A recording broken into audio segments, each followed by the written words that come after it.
Welcome back to my channel. तो आज हम लोग एक नया चैप्टर पढ़ने वाले हैं। चैप्टर का नाम है निर्देशांक ज्यामिति, इंग्लिश में कहते हैं कोऑर्डिनेट ज्योमेट्री। इंग्लिश में क्या कहते हैं? Coordinate geometry. तो इसको पढ़ने से पहले थोड़ा हमारा ग्राफ के बारे में जानकारी होना चाहिए। तो ग्राफ क्या होता है? ग्राफ एक्स और कोई भी अगर समतल है, कोई भी तल है तो उसमें दो हो सकता है, एक्स और वाई।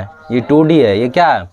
2D। इसमें एक्स और वाई होता है, दो अक्ष होगा। क्या होगा? एक्स और वाई। तो इसमें x और y, तो इसमें देखो अगर कोई बिंदु, ये तल है, कोई भी सरफेस है, यानी कोई भी तल है, जैसे पेज का ही कोई तल है, तो उसमें अगर कोई बिंदु दर्शा रहे हैं या कोई भी चीज़ है उस पर अगर बिंदु दर्शा रहे हैं, तो अगर वो 2D में, किस में है? 2D मतलब लंबाई और सिर्फ चौड़ाई होना चाहिए। तो ये देखो इसमें 2D है, ये किस में है? 2D में। तो इसमें क्या होता है? दो होता है अक्ष, एक होता है x और क्या होता है? y, दो होता है। तो इसमें x, ये x अक्ष है, ये क्या है? y अक्ष, ये क्या है? y अक्ष। y अक्ष से अगर कोई यहाँ पे ये तल में कोई बिंदु, कहीं पर भी कोई बिंदु है, कहीं पर भी कोई बिंदु है, अगर मानो कि ये P कोई बिंदु है, P कोई बिंदु है, तो y अक्ष से इस बिंदु तक के दूरी को कहते हैं x निर्देशांक। क्या कहते हैं? x निर्देशांक। क्या कहते हैं? x निर्देशांक। यानी ये x निर्देशांक को, यानी यहाँ से यहाँ तक का AP जो लंबाई दर्शा रहा है वो x निर्देशांक को दिखा रहा है। किसको दिखा रहा है? x निर्देशांक। या तो इसको एक और नाम है, इसका क्या नाम है? भुज। इसी को क्या कहते हैं? भुज। यानी y से कोई बिंदु, y ये अक्ष है, कौन अक्ष है? y से अगर कोई बिंदु तक का दूरी मापेंगे तो उसको हम लोग भुज कहते हैं। क्या कहते हैं?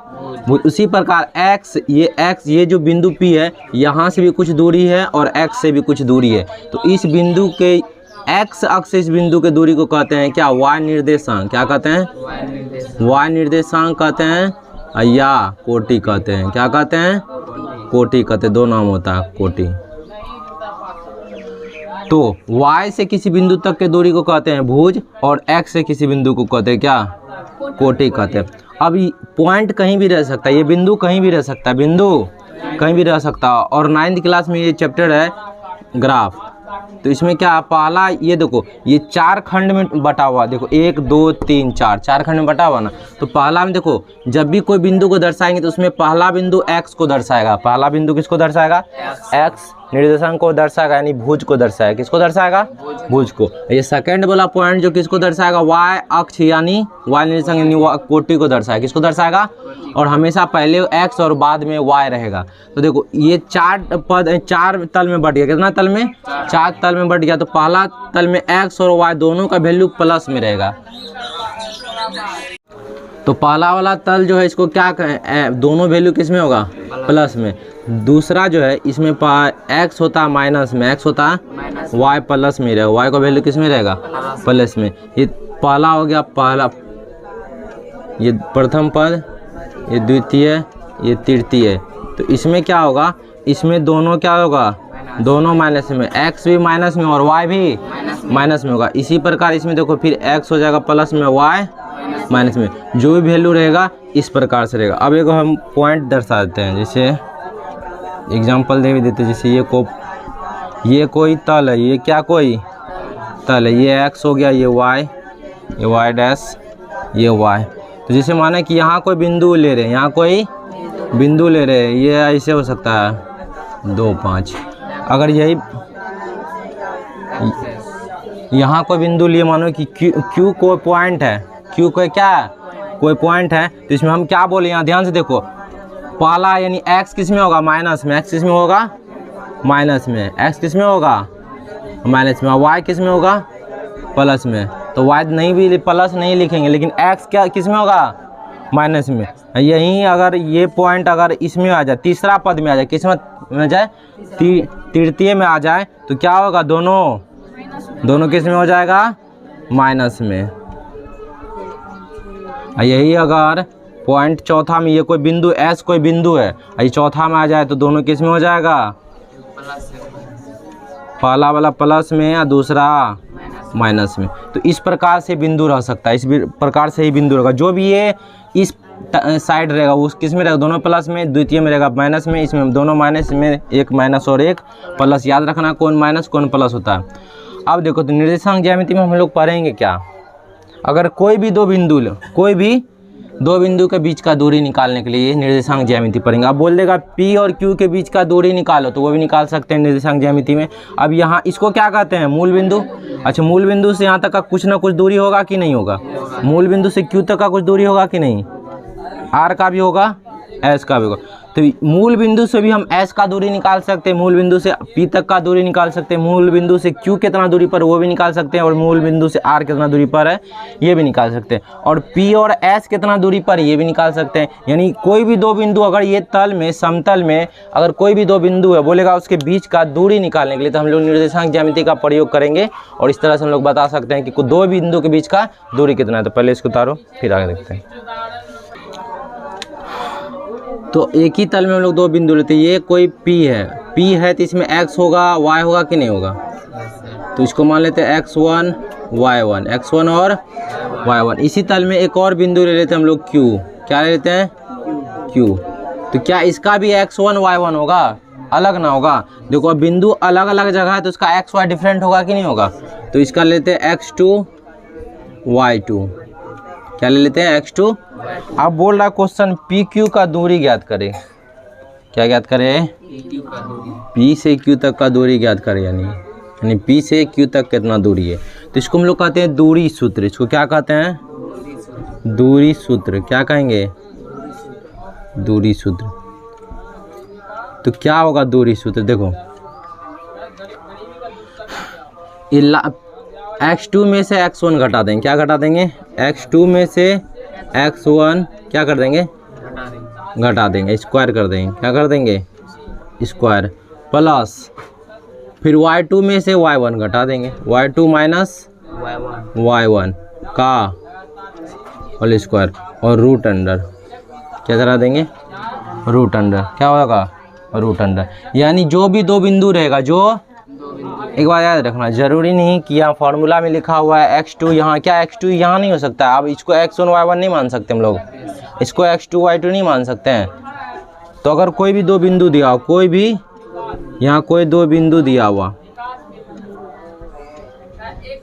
x1 x2, इसको मान लेते हैं y2, और ये मानो x1 y1 है। देखो क्या तरीका होता है, अगर देखो ये वाला में से अगर x2 वाला में से x1 घटा रहे हैं तो y2 में से y1 घटाएंगे।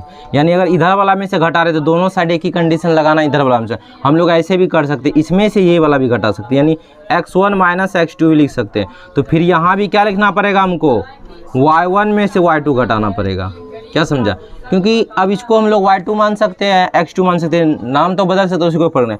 हमेशा अगर देखो ये P में से Q घटा रहे हैं तो दोनों के लिए देखो इसमें से ये वाला घटाएंगे, इसमें से ये वाला घटाएंगे। नियम बस इतना याद रखना, ये फार्मूला मिस भी हो जाए उससे कोई मतलब नहीं। अगर ऐसा नहीं करना कि एक बार क्या कर दिए x1 में से x2 घटा दिया, यानी ये वाला में से ये वाला घटा दिया x का मान, और इस बार नहीं करना है कि y2 में से y1 घटा देंगे, थोड़ा गड़बड़ हो जाएगा, क्या समझ में आया। हमेशा क्या करना है, इसमें से घटा रहे तो दोनों में क्या करेंगे, उसी से घटा देंगे और होल स्क्वायर हो जाएगा। यानी क्या होगा फार्मूला, x2 माइनस x1 का whole square plus y2 minus y1 का होल स्क्वायर रूट अंडर। ये तो है फार्मूला, इसका प्रूफ भी, इसका भी प्रूफ भी करके दिखाएंगे, इसका भी प्रूफ भी होगा आगे। पाइथागोरस प्रमेय का प्रयोग इसको हम लोग प्रूफ कर सकते हैं। तो इसको हम लोग कहते हैं दूरी सूत्र, क्या कहते हैं, कब, जब दो बिंदु रहे, दो बिंदु। आगे बात बताओ, दो बिंदु में से अगर एक बिंदु मूल बिंदु पर हो तब, जैसे अब ये तो गया इसके लिए फार्मूला। अब मानो कि एक ग्राफ है, इसमें कोई बिंदु यहाँ पे हम सिर्फ बता रहे हैं, इसको क्या कहते हैं, मूल बिंदु। अब यहाँ पर कोई पॉइंट P है ना, x1 y1 ही है ना, x1 y1। अब बताओ बोलेगा क्वेश्चन, अभी क्या बोला, P से Q तक का दूरी कितना, ये भी तो हो सकता है O से P तक का दूरी कितना, यानी मूल बिंदु से P तक का दूरी निकालना, मूल बिंदु से। अच्छा बताओ मूल बिंदु का कितना होता है, बोलो। तो मूल बिंदु का नियामक क्या हो जाएगा, 0 0, यानी इसमें x भी 0 है और y भी 0 है। अब दूरी सूत्र पे बैठा तो O से P तक का दूरी निकालने के लिए दूरी OP, दूरी O से P तक निकाल रहे हैं, कहाँ से, O से P तक। यही फार्मूला पे पुट करते हैं। देखो क्या बोले हैं, ये वाला में से एक वाला घटाते हैं, x1 में से 0 घटा देंगे, क्या घटा देंगे, अब स्क्वायर कर देंगे प्लस y1 में से घटा देंगे क्या, मूल बिंदु का नियमक। अरे दो बिंदु के बीच का दूरी निकाल रहे थे, इसमें से इसमें घटा या इसमें से इसमें घटाते हैं ना, अभी लगाए थे ना कि ये में से एक घटा देना, फिर इसमें से ये वाला घटा देना, तो वही करना है। x1 में से क्या घटा दी, इसका नियमक क्या है, देखो ऐसे इसका नियमक चलो लिख के दिखा देते। इसका नियमक क्या होगा, x1 माइनस एक्स लिख सकते हैं, इसमें क्या y1 माइनस y का स्क्वायर रूट अंडर होगा।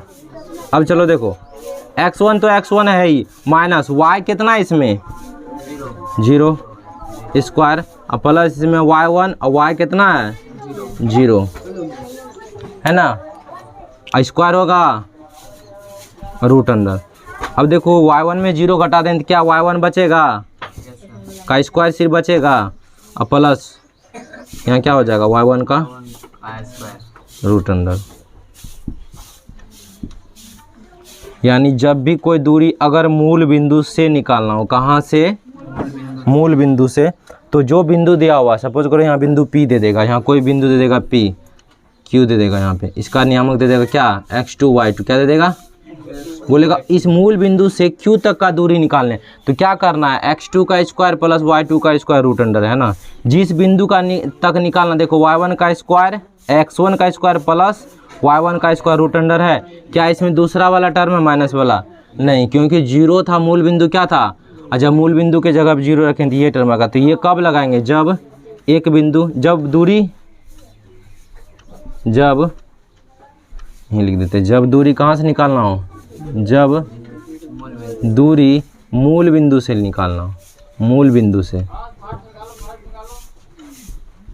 कहाँ से, जब दूरी हम लोग को मूल बिंदु से निकालना होगा तो हम लोग डायरेक्ट ये वाला फार्मूला लगाएंगे, क्या, जिस बिंदु का निकालना है उसका x का स्क्वायर प्लस y का स्क्वायर रूट अंडर।